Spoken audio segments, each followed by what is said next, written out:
Hi everyone. आज हम करेंगे उड़ान स्कीम, ठीक है। और इसमें बस वही पॉइंट्स करने हैं हमने जो मैंने अभी हाईलाइट करे हुए हैं। ठीक है, so let's start. So full form की अगर बात करें तो सबसे पहले इसकी फुल फॉर्म पे क्वेश्चन बनता है, इसकी फुल फॉर्म क्या रहेगी।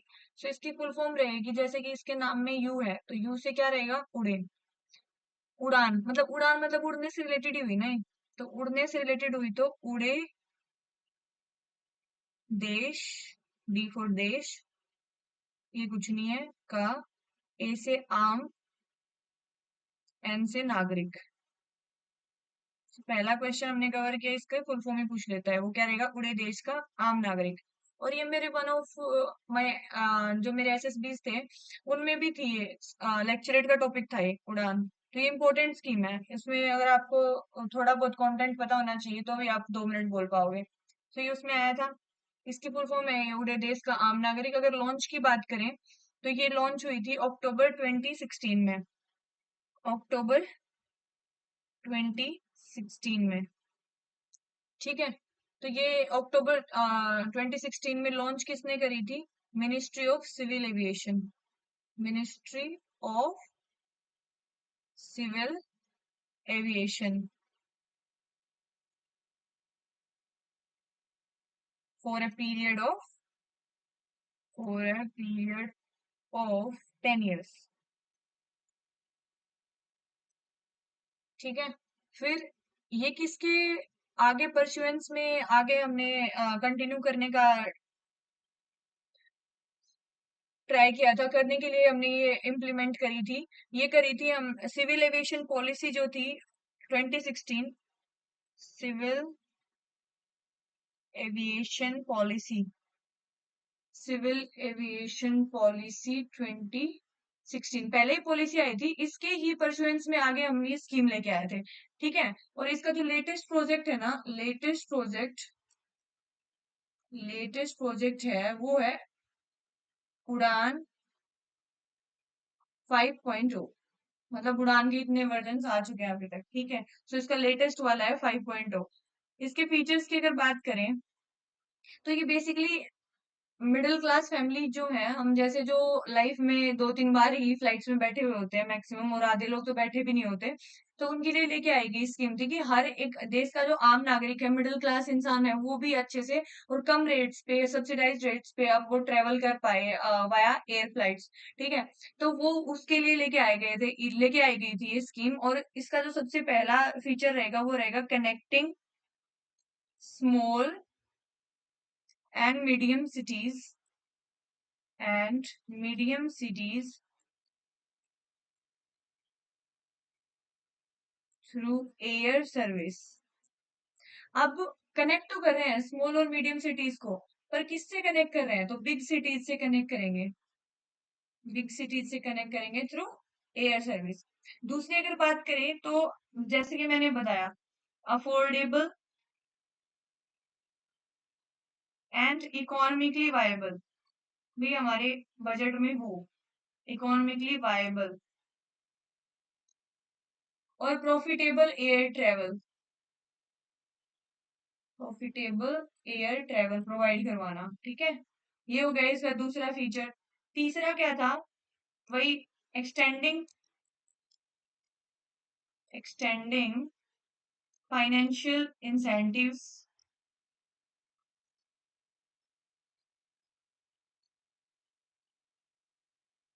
To selected airlines,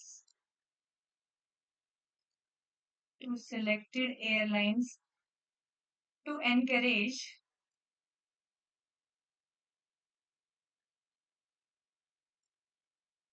operations from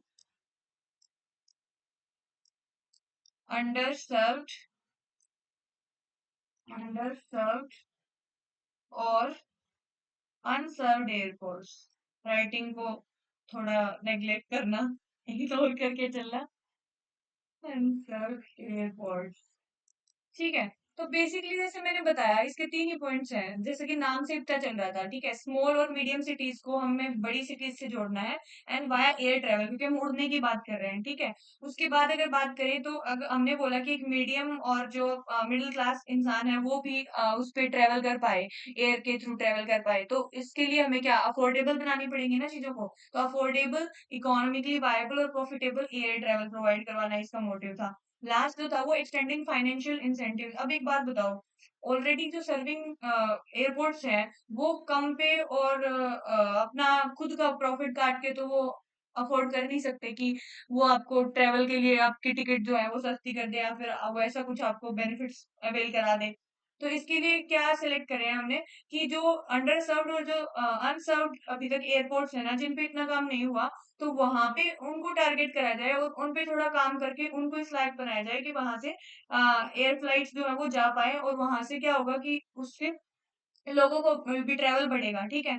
तो इससे जब हम लास्ट में जब इसके बेनिफिट्स डिस्कस करेंगे ना, तब आपको पता चलेगा कि इन जो अनसर्व्ड और अंडर सर्व्ड एयरपोर्ट्स को अगर हम उस पे थोड़ा काम करके अगर उनको वर्किंग बना रहे हैं ना, तो इसका भी फ़ायदा है, ठीक है? तो अगर बेनिफिट्स की बात करेंगे, तो बेनिफिट्स में सबसे पहले क्या आता है? अगर आपने कोई भी अगर एयरपोर्ट है, वो इतने दिनों से ऐसे ही पड़ा हुआ है, अनसर्व्ड है या फिर कभी-कभी फ्लाइट छूट रही है वहाँ से, तो इससे क्या था? वहाँ पे कुछ काम नहीं था, इतना कोई स्टाफ नहीं रहा रहा होगा और अगर हम वहाँ पे अच्छा काम करके उसको अगर वर्किंग बना देंगे, तो वहाँ पे एम्प्लॉयमेंट जनरेट नहीं होगा? नए स्टाफ को वो लेके आएँगे तो एम्प्लॉयमेंट जनरेशन होगा वहाँ पे, एम्प्लॉयमेंट जनरेशन, एक ये हो गया। दूसरा, जितना ज़्यादा हमारे बजट में रहेंगी चीज़ें, हम उतना ही ट्रैवल करेंगे इधर से उधर, तो बूस्ट टूरिज़्म सेक्टर, तो हमारी ये टूरिज़्म सेक्टर के लिए भी अच्छी स्कीम है। लास्ट जो थर्ड जो आता है, वो आता है डेमोक्रेटाइज़ेशन ऑफ द एविएशन सेक्टर। अब एक बात बताओ, हर कोई अगर उड़ पाएगा अच्छे से, ट्रैवल कर पाएगा फ्लाइट्स में, तो हम कह नहीं सकते कि इससे डेमोक्रेटाइजेशन भी हो रहा है एविएशन सेक्टर का। बिल्कुल कह सकते हैं, ठीक है? Aviation sector. और जो लास्ट इम्पोर्टेंट है वो है कनेक्टिंग स्मॉलर एयरपोर्ट्स। अब जो स्मॉलर एयरपोर्ट्स थे वहां से कभी फ्लाइट छूटती नहीं थी, तो उनको अब उड़ेंगे तो वो कनेक्ट होंगे। Connecting smaller airports, special helicopters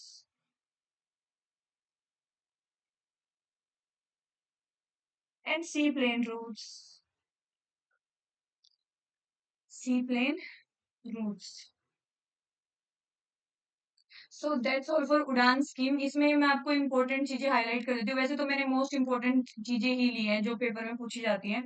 ये तो हमें आना ही चाहिए, ठीक है? फुल फॉर्म पूछता है, वेरी इंपॉर्टेंट, अभी एसएससी के एक शिफ्ट में भी पूछा था, ठीक है? उसके बाद आते हैं लॉन्च। लॉन्च भी इम्पोर्टेंट है, डेट पूछ लेता है, मोस्टली जो वनडे एग्जाम्स होते हैं उनमें डेट भी पूछ लेता है। और मिनिस्ट्री, किस मिनिस्ट्री के अंडर आता है वो इम्पोर्टेंट है, मिनिस्ट्री ऑफ सिविल एविएशन। अभी इसका लेटेस्ट प्रोजेक्ट जो है वो है उड़ान 5.0। फीचर्स तो आपको उससे देख के ही समझ में आ जाएंगे। कनेक्ट करना स्मॉल एंड मीडियम सिटीज को बिग सिटीज से, affordable, economically viable, profitable air travel provide करवाना, और फाइनेंशियल इंसेंटिव्स को to selected airlines to encourage operations from under unserved airports, ये एक्सटेंड करना वहां तक फाइनेंशियल इंसेंटिव्स। तो ये थे कुछ हमारे पॉइंट्स। फिर बेनिफिट्स का आपको पता ही है, boost tourism sector, democratisation of the aviation sector and employment generation, and last is connecting smaller airport, special helicopter and sea plane routes. इतना आप कर लोगे तो आपका काम बन जाएगा। अगर इसी वे में आप लिखोगे जैसे मैंने लिखा है, अपने शॉर्ट नोट्स बना सकते हो। इससे आपकी 25 इंपॉर्टेंट स्कीम्स रेडी हो जाएंगी, जो आप किसी भी एग्जाम में बैठोगे तो आपको दिक्कत नहीं आएगी। एटलीस्ट स्कीम के क्वेश्चन तो आपके गलत नहीं होंगे। अगर आपको ये सीरीज अच्छी लग रही है तो इसको अपने फ्रेंड्स के साथ शेयर करो और चैनल को सब्सक्राइब करना मत भूलना, क्योंकि आगे अगर ये स्कीम खत्म हो जाएगी तो उससे पहले भी मैं प्लान कर रही हूँ कि मैं सीडीएस, सीएपीएफ और एफकेट है, एनडीए है, या फिर एसएससी के एग्जाम्स हैं और भी रेलवे के एग्जाम्स हैं, उसमें साइंस से क्वेश्चंस पूछे जाते हैं। तो हम साइंस पढ़ेंगे, बट एक बेटर वे में, कि एक जो साइंस का स्टूडेंट नहीं है उसको भी अच्छे से समझ में आए चीजें, कि ऐसा ना हो कि वो बस रट ले चीजों को। तो हम रटेंगे नहीं, हम क्वेश्चन से पढ़ेंगे और उस क्वेश्चन से कॉन्सेप्ट निकालेंगे और उसको याद कैसे रखें वो भी देखेंगे, ठीक है? तो वो भी हम करेंगे। Till then, happy study.